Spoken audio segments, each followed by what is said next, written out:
Sasakyang ebidensya sa kasong iligal na droga ginamit sa personal na lakad ng isang pulis Maynila. People's Day sa Bitag Headquarters, isa si Aling Ana Kalayag sa lumapit upang ireklamo. Kasi yung anak ko hinuli. Kasi po yung kotse hindi naman po kasama sa huli. Kinuha ko ng mga pulis. Paano na-aresto yung anak nyo? May tumawag po, tapos pinapunta siya dun sa Blue Wall, sa may MOA. Ano daw ang naging kasalanan ng Drugs anak daw niyo? po. Drugs? Opo. Kumusta naman yung anak ninyo? May mga record sa pulis? Anda po, ngayon lang po, nandun po sa City Jail. City Jail? Nung naano ko po, yung kotse, hindi naman po kasama sa huli. Kanino kotse? Nila, sa anak ko po. Sa anak mo? Opo. Kinuha nila doon sa residence. Yung anak ninyo ba may record sa barangay? Wala po. May trouble na sa barangay? Wala. Napatawag na sa barangay? Wala po. Napatawag na sa pulis? Ito nga po, yung ngayon. Ito lang?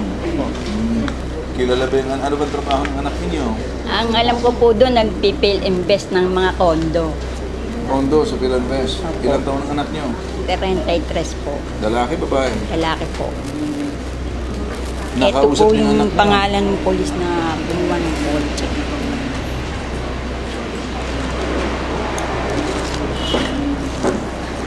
Kailan siya nahuli? Yung pa pong June yan po, June 22 po.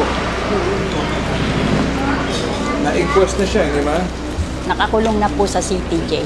Anong sabi ng anak mo? Nanohan daw po siya na anti-drugs, 511 po ang kaso. Okay.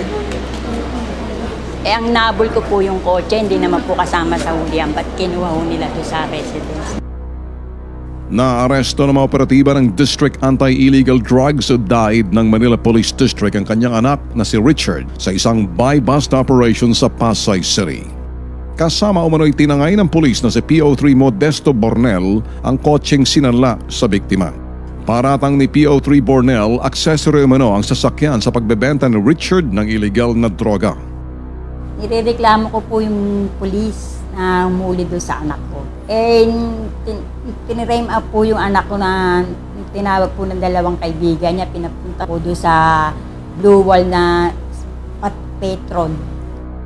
Tapos nagpunta po doon yung anak ko, inuli po nila. Tapos po nakakita sila ng susi ng kotse doon sa anak ko.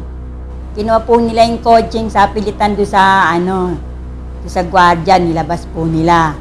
Ang kanyang anak nakakulong pa rin sa Manila City Jail habang ang kotse patuloy umano'y ginagamit ni PO3 Bornel at hindi pa sinasauli sa kanila.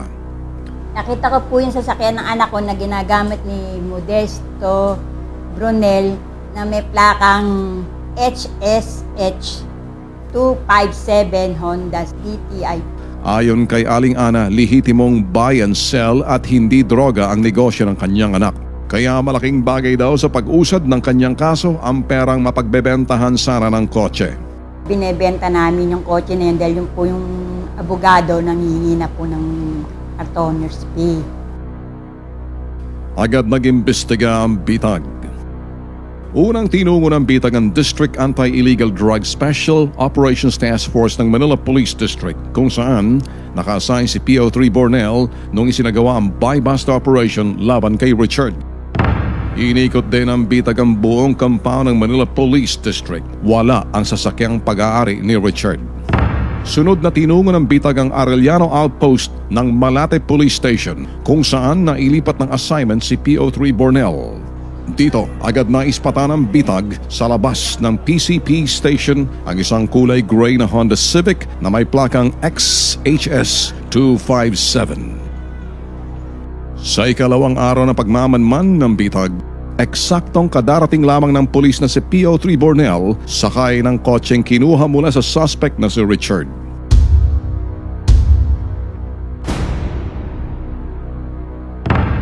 Sa kahabarang Taft Avenue, Manila, naabutan ng bitag ang sasakyan.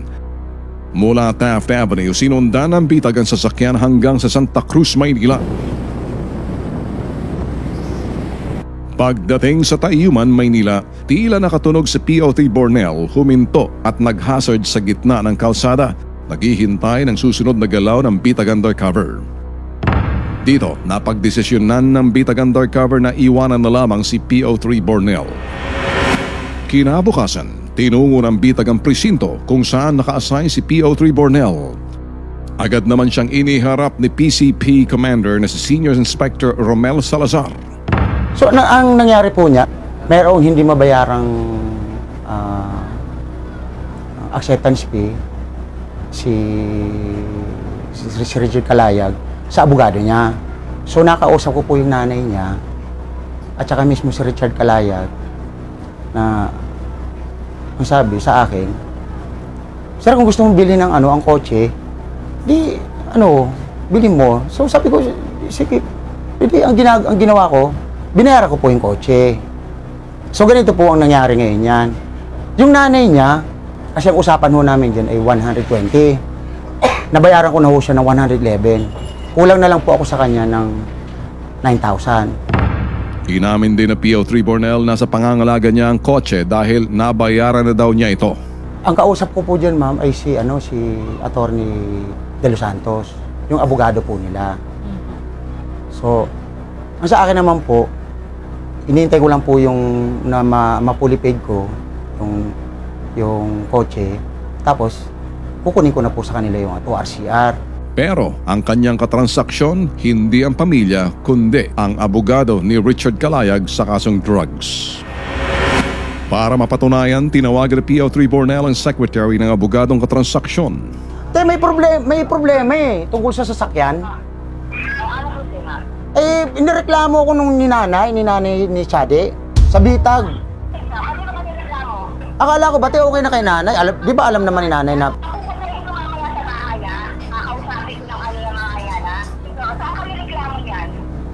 Sa bitag ako nireklamo Paano to?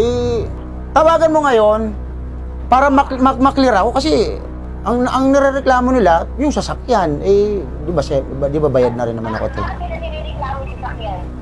Kasi anong nangyari, hindi daw kasama yung sasakyan sa huli. Tapos pakitawagan mo ako, ha?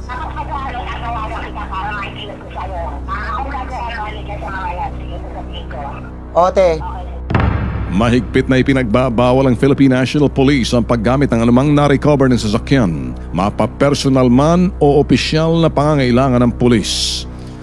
Sa inilabas ng Standard Operating Procedure ng PNP, nakasaad sa batas na dapat malinaw ang kaugnayan ng anumang ebidensyang kukunin sa suspect at sa anumang krimeng ibibintang sa kanya. Kung mapatunayan walang koneksyon ng ebidensyang krimen, hindi ito dapat patagalin sa kustodiya ng pulis. Dapat ito ibalik sa pangangalaga ng pamilya ng suspect. Subalit, lahat ng bagay na itinuturing ebidensya sa kasong isasampa, dapat lahat dokumentado. Matapos mapanood ang video footage ng bitag, agad ay pinagutos ni PNP Director General Leonardo Espina na nung mga panahong yon nakatalaga bilang National Capital Regional Police Office ang pagsususpinde sa nirareklamong polis. Kotse mo to? Kotse po yan ang masawa. Husband mo? Opo. Okay. Ano naging kwento ng kotse niyan? Ano po, sinanla po yan sa amin. Tapos, ang ginawa po ng pulis, nang hinuli po yung asawa ko, tinapon yung susi ng kotse. Pinulot po ng pulis, tapos itinuro sa kanya.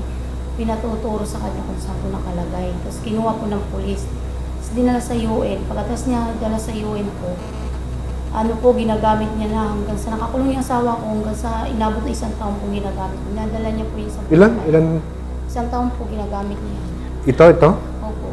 Kailan ba nakasuhan ng mister mo? Nung 2012, June 24. 12. June 24, 2012. So, last year, Opo. Hunyo. Nasaan na yung mister mo ngayon? Nasa City Jail po. City Jail. Na-inquest, nakulong. Opo. Meantime, ito, nandito sa... Sino itong pulis na to? Bornel po, ang pangalan siya. Bornel. Opo. Dito naka-assign sa PCP, San Andres Bukid. Opo. 1 taon na yung ginagawa ito. Opo. Ay, maraming salamat at dumulog ka dito sa akin. Opo, sir. Ito, Mitch. I-relieve mo agad dyan. Summary dismissal proceedings, i-preventively suspend mo. At inako niya eh. Ano po yan? Hindi pa pwede ito. Kunin mong statement niya, i-relieve mo kagad to si Bornel. Opo. Diyan sa San Andres Bukid na yan, PCP, summary dismissal hearing. Automatic. Yes, sir. Para hindi maka-influensya ng kaso o kaya hindi niya ma-intimidate itong nagre-reklamo, preventive suspension. Idinaan niya sa summary proceeding bago tuluyan tanggalin sa serbisyo. Babala ni Director Spina, sa mga kawani ng PNP, hindi dapat pinag-iinteresan ng anumang bagay na pag-aari na nahuling suspect. Hindi mo pwedeng ariin ang kahit na anong hindi sa'yo. Period. Pag hindi iyo yan, hindi iyo yan. Kung ebidensya yan. Hindi iyo yan. Okay. Kung hindi man ginamit na ebidensya, kinuha mo lang, kunwari ginawa mong ebidensya, hindi pa rin iyo yan. Hindi iyo yan. So, hindi mo pwedeng gamitin yan. In other words, kung hindi iyo, huwag mo gamitin. Dagdag pa ni Director Gerald Spina, otomatikong pagkakatanggal sa serbisyo ang parusa sa sinumang mapapatunayang lumabag sa kautusan. Misconduct yan, obviously. And that's dismissible under our rules and regulation. That's really a grave misconduct on the part of that Bornel. Inatasan ko yung aking pinaka-chief, si Colonel Fillard, to relieve him there.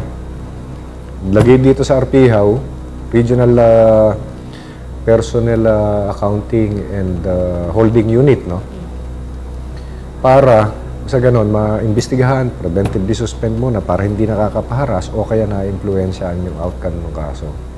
30 days, we will resolve that. Mind you, grave misconduct, if proven guilty, is dismissible. Mahalin nyo naman ang serbisyo ninyo. Magpakatino tayo sa serbisyo. Alam mo, public trust, na public service, public trust.